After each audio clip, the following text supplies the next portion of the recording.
Hey all, it's Webcam Parrot here, to introduce my friend Godtongue, who will be taking over the rest of the video. He's been in a few of my videos before, so some of you might recognise him. Going forwards, expect to see more non-comic book videos on this channel hosted by other people, as I'd like to expand my horizons and give you more stuff to watch in between my more detailed comic videos that take a while to produce. Anyway, on to Godtongue and the frankly ridiculous abilities of Xehanort. Greetings, I am Godtongue, and today I will be explaining the powers and capabilities of Kingdom Hearts' primary antagonist, Master Xehanort. Xehanort has many forms and variations, so I'll have quite a bit to cover. I also hope to explain some of the more relevant aspects of the Kingdom Hearts universe, as knowledge of those things will be required to fully understand the totality of Xehanort's capabilities. Xehanort is far more powerful than he may initially seem, as even normal Heartless are capable of destroying worlds. Worlds in Kingdom Hearts are often seen as merely being planets, but I consider it far more likely that there's significantly more. We know that Keyblade wielders, and those especially attuned to the power of darkness, are capable of traversing worlds, with otherwise impassable barriers existing between them. This is very important, as characters like Zeus are able to manipulate dozens of stars within their own world. And Deep Space, the Lilo and Stitch world, is described as a universe that the Galactic Councilwoman presides over. With this in mind, the wider universe in Kingdom Hearts is stated to contain an uncountable number of worlds. This does not necessarily mean that there are infinite worlds, but just that there are a great many of them, and the size of this universe scales to Xehanort for a couple of reasons. The universe, as it exists currently in Kingdom Hearts, was created from the last glimmers of light from the hearts of children, after all of the light was previously destroyed during the original Keyblade War. Not only should Xehanort have a much more powerful heart than a child, but in Kingdom Hearts 3 he gained access to the Keyblade. Yes, I know that's confusing. The Keyblade allowed Xehanort to summon and utilize the power of Kingdom Hearts, the source of all hearts and the creator of the original pre-Keyblade War universe. Xehanort was going to use this power to reduce all of existence to nothing so that he could create a universe where light and darkness exist in perfect balance, where one would never overtake the other. And in case you think this is hyperbole, there is a statement that the Keyblade requires a higher dimensional clash of power between light and dark forces in order to be forged.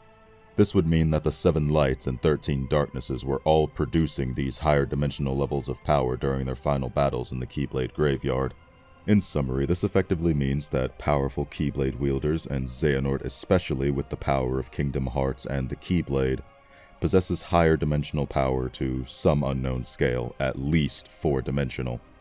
Moving on to speed, even normal Heartless are capable of moving within the realm of darkness, which is stated numerous times to be a world without time, with Kingdom Hearts saying that it's cut off from time altogether. This would give characters capable of moving in at what we call inaccessible speed. This means that they are capable of taking actions in 0 time. Now to some, this may sound the same as infinite speed, but let me explain. As we all know, speed equals distance over time. What's important to us is flipping the equation to distance equals speed multiplied by time. We can see the difference between infinite and inaccessible using this method. In this case, let's say that the distance is any finite number, 13 meters for our example. So we need something we can multiply by 0 in order to reach 13. Obviously, any finite number is out of the question, but infinity is as well, as infinite zeros is still 0. So to reach the level of speed you would need to move in 0 time. You would need a higher level of speed than simply being infinite. Think of it how there are also levels of infinity when it comes to power. Inaccessible speed is essentially a higher level of infinite in terms of speed. Going beyond even that, you can argue Xehanort into an even higher speed tier, but I don't consider it necessarily combat applicable. By giving up his body and becoming a heart, Xehanort is able to freely travel through time. Once he's done this, he's able to converse with and guide his younger self, or possess some kind of vessel in the past to give himself physical form. This doesn't necessarily mean he would be able to fight certain characters who are capable of moving through time through speed alone, as he does give up his form and most of his capabilities while traveling through time. Making mention of vessels provides the perfect transition to speak on some of Xehanort's most prominent abilities. But in order to do that, I'm going to need to explain exactly what a heart is in Kingdom Hearts, as the nature of hearts and Xehanort's interaction with them is very important to how his powers work in many cases. All things in existence, from people to worlds, were given hearts by Kingdom Hearts, and all hearts are made of a great deal of light, and barring very rare exceptions such as the 7 Princesses of Heart, at least a little bit of darkness. A heart is not a soul as one might first assume. It's acknowledged as separate from the soul on more than one occasion, but most concretely in Kingdom Hearts 3 when Xemnas threatens to kill Axel, saying that they do not need his soul, only the heart to form the Keyblade. This indicates that the heart is something that will persist even if the soul is destroyed. But we can go one step further. When the Guardians of Light fell during their first battle in the Keyblade Graveyard, Sora was described by Chirithy as being conceptually in pieces, and implied at the time that Sora was just a heart with some form. This implies that Sora's heart remained whole even when he was in conceptual pieces, which would effectively make a being's heart more fundamental existence to their concept or the idea of them. With that explained, we can talk about Xehanort's capabilities in much greater detail. Since I mentioned vessels before, I'll explain what that means regarding his ability to possess others. Xehanort is capable of releasing his heart from his body and sending it into an opponent's, giving him complete control over their body. When doing so, Xehanort retains all of his own abilities and seems to gain the knowledge and skills of whoever he possessed, as he was able to use several techniques formerly unique to Terra after taking his body. If the person Xehanort has possessed is capable of resisting his control, as Terra was due to his exceptionally strong will, Xehanort is able to use his Keyblade to cast them out of his heart, sending them to a void that contains neither light nor darkness. This realm that Xehanort casts his victims into is very interesting because the realm of darkness is already considered a realm that destroys all of existence and erases everything, and this place is described by Terra as neither light nor darkness, but rather the absence of both. This means that if someone possessed by Xehanort resisted the possession, he would simply BFR them out of existence and keep their body for himself. Another of Xehanort's most significant abilities is his control over time. In addition to the aforementioned ability to travel through time freely as a heart, Xehanort is undoubtedly the most powerful user of time magic that we've seen in the Kingdom Hearts universe. The primary examples of this both center around the usage of the spell Stopza. This spell has a wide radius and is capable of stopping even Heartless originating from the aforementioned timeless realm of darkness. Despite this, Stopza has absolutely no effect on Master Xehanort, who even undid its effects on his younger self after it had been used. Xehanort is also capable of using Stopza as well as other forms of time magic himself. Xehanort's power over time is so great that he is described as transcending time with his magic by the creator of Kingdom Hearts. Moving on, Xehanort, being a Keyblade wielder whose heart holds a great deal of darkness, is capable of utilizing the darkness in a great number of interesting ways. Using it allows him to corrupt and control energy sources made by others, as shown when he took control over Ericus's Orbs of Light in the Mark of Mastery exam. Xehanort is also able to extract the darkness from within someone's heart, creating a sentient being of pure darkness as a result. In a very similar way, Xehanort is capable of removing the light from a person's heart as well, leaving the target to be consumed by darkness. Xehanort, like many characters in the Kingdom Hearts series, always follows the laws of his own world. The most popular example of this is in Kingdom Hearts 2, where we see that the cursed treasure does not affect those not from the Pirates of the Caribbean world due to the worlds having different laws. Xehanort has also shown the ability to change the rules that worlds seem to work by. In Kingdom Hearts 3, he split the Toy Story world in two, creating one where Buzz Lightyear and other toys actually had powers, among other phenomena. This means that to at least some limited extent, Xehanort is capable of following whatever rules he wishes. While it may seem like I've gone over quite a few interesting and pretty powerful abilities already, everything I've mentioned so far are only the abilities of Master Xehanort, or Xehanort as an old man. Xehanort can and has claimed many bodies for himself over the course of the Kingdom Hearts series, most substantially absorbing replicas of each of the other 12 darknesses in the climactic final battle of Kingdom Hearts 3. I'll now explain every relevant ability he should have from his many vessels and various forms. Starting with the two most well-known forms of Xehanort, Ansem and Xemnas, these assist Xehanort primarily in the form of making him extremely difficult to permanently kill. To fully explain, I'll need to explain the physiology and traits of Heartless and Nobodies a fair bit. A Heartless can be formed in a couple of ways. Someone's heart can be completely overcome by darkness, or someone who already has a significant amount of darkness in their heart can lose their body. Heartless are beings that will reform no matter how many times they are destroyed, unless defeated by a Keyblade or some similar form of magic. Quite literally, being disembodied hearts, to destroy a Heartless essentially requires one to destroy a heart formerly belonging to whatever individual. Heartless themselves have unique abilities, such as the power to seemingly passively kill and absorb the hearts from those around them, which is actually one of the first things a Heartless is ever seen doing in the series. Nobodies, on the other hand, are the shell that is left behind when a strong-willed person loses their heart. And yes, I realize that it's kind of strange that the beings without hearts aren't called Heartless, but the name Nobodies still fits, as Nobodies do not exist.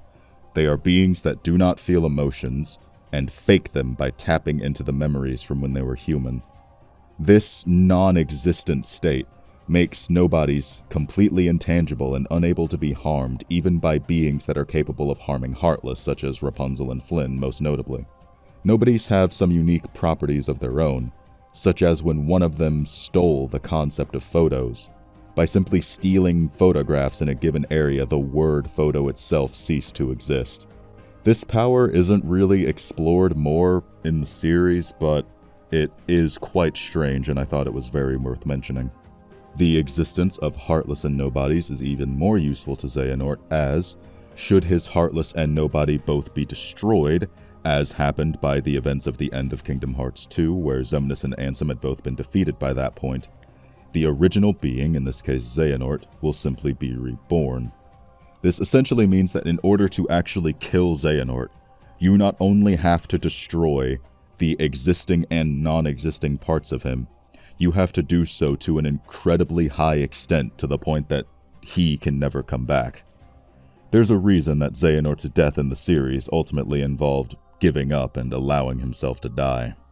Going on to Xehanort's other vessels, he's received several abilities from them, such as various forms of sealing, each that usually come with some kind of additional effect. Young Xehanort was able to seal Sora inside of a video game, which has the additional implication of turning Sora into a fictional character relative to himself. This essentially means that if Xehanort is fighting someone, if there happens to be a video game or some other form of media around him, he could simply send his target into that and leave them there as part of that universe forever, unless they have some way to break out like Sora did.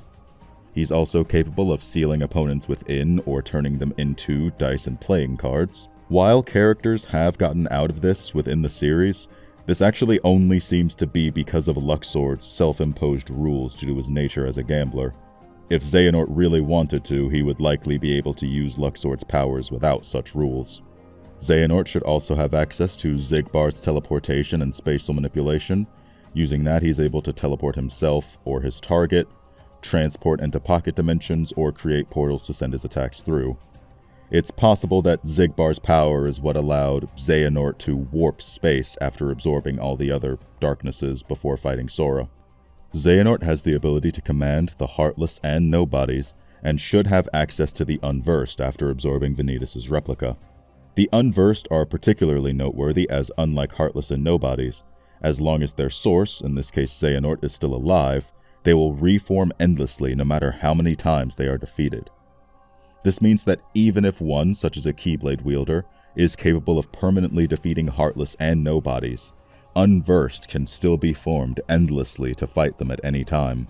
All of these creatures that Xehanort can summon in the thousands, if not more, can be quite powerful in their own right and possess their own array of unique abilities, including but not limited to stealing people's memories to the point that they don't even remember what it is that they forgot, absorbing information from them to create identical copies, or possessing people and inanimate objects, just to name a few. Now moving on to what is essentially the coup de grace of all powers in Kingdom Hearts is the power of waking. I'll preface this by saying that while Xehanort has not used the power of waking himself, at least on screen, he has an extreme amount of knowledge regarding it, and it's likely that he is capable of using its power, but simply doesn't because he is aware of the drawbacks and is a lot more cautious than Sora is. The power of waking has two uses, one intentional and one a very unintentional side effect. The intentional use of it is to use the connections that exist between hearts to restore sleeping worlds that have been cast into darkness to their original positions within the universe. The reverse of this can also be done, using worlds to find hearts, pulling them back into existence. Doing so creates a singularity that overwrites reality and changes events such that certain events are treated as though they never happened at all. This is very significant, as the power of waking actually changed the result of the Book of Prophecies, which stated that in the final battle between light and darkness, darkness would prevail and light would expire forever. This essentially means that the power of waking serves not only as a form of time manipulation, but also as a form of fate hacks, almost like a kind of Deus Ex Machina, overriding whatever events the user didn't like and changing fate itself so that it's more favorable for the user the next time around. But using the power of waking in this way greatly risks the user's heart falling into complete darkness forever, as seems to have happened to Sora at the end of Kingdom Hearts 3. So while Xehanort likely possesses the power of waking, if he can use it, he would only do so if absolutely necessary, and likely not more than once. And that is essentially everything I have to say about Xehanort. I'd like to thank Webcam Parrot for allowing me on his channel, and all of you for watching. I hope to appear in more videos in the future, but until then, may your heart be your guiding key.